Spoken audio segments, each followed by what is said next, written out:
José López Portillo tomó la presidencia en 1976.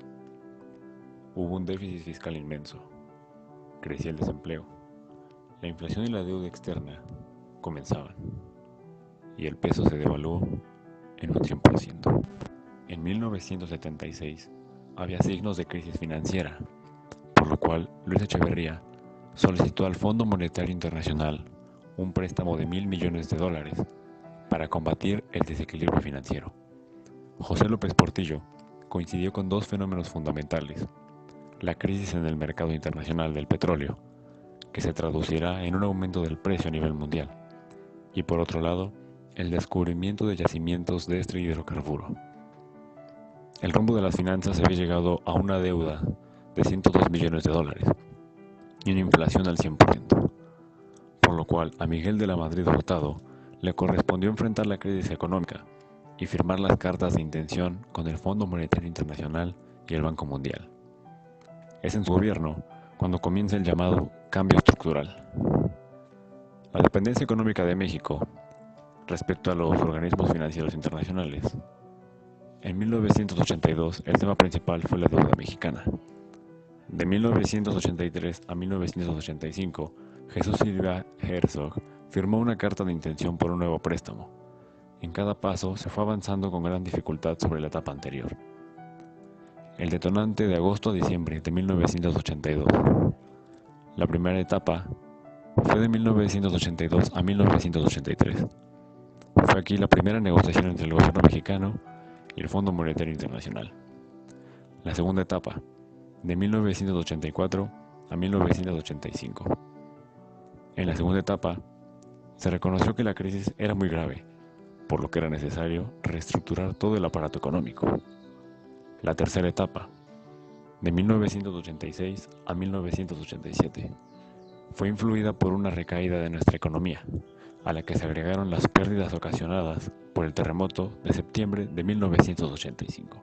El irresponsable gasto del gobierno de López Portillo fue uno de los más claros detonantes de la crisis de 1982. A finales de ese mismo año, el gobierno de López Portillo devaluó de manera importante el peso mexicano frente al dólar. La solución era la flexibilización laboral, que no era otra cosa que el debilitamiento de los sindicatos obreros. El proceso de privatización de empresas públicas comenzó con una campaña negra que sostenía que estas empresas eran culpables de la quiebra del país. La mayoría de estas privatizaciones fueron hechas por Miguel de la Madrid y Carlos Salinas de Gortari. La privatización también actuó en contra de la recuperación económica del país. Comenzó en 1986 con la incorporación de nuestro país al Acuerdo General sobre Aranceles Aduaneros y Comercio. Uno de los objetivos de impulso de la política de apertura comercial era tener acceso a otros mercados con crecimiento económico. La economía mexicana pudiera ser competitiva, pero le hacía falta grandes inversiones y abrirse al mercado mundial. A este acontecimiento le siguieron los acuerdos comerciales suscritos: Japón en 2005, Uruguay en 2004, Guatemala, Honduras y El Salvador en 2001. A partir de 1986, México inició un programa para modernizar las relaciones económicas internacionales. La apertura comercial empezó en 1986 con la incorporación al Tratado de Libre Comercio con Estados Unidos y Canadá.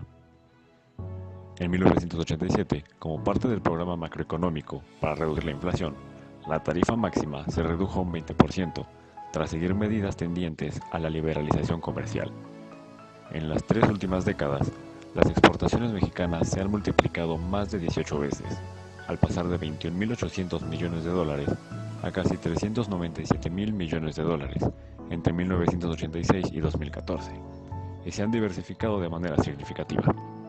A mediados de los años 80, las corrientes de inversión extranjera ingresadas a México comenzaron a incrementarse, hasta transformar al país en uno de los principales receptores de inversión externa directa en la región. Aunque en la década de 1986 a 1985, con un nivel de participación de 41.5%, no se ha podido alcanzar los niveles de 1986 a 1987, con un 55.8%. Varias veces México ha recibido flujos de inversión externa directa equivalentes poco menos de un tercio de los totales anuales regionales.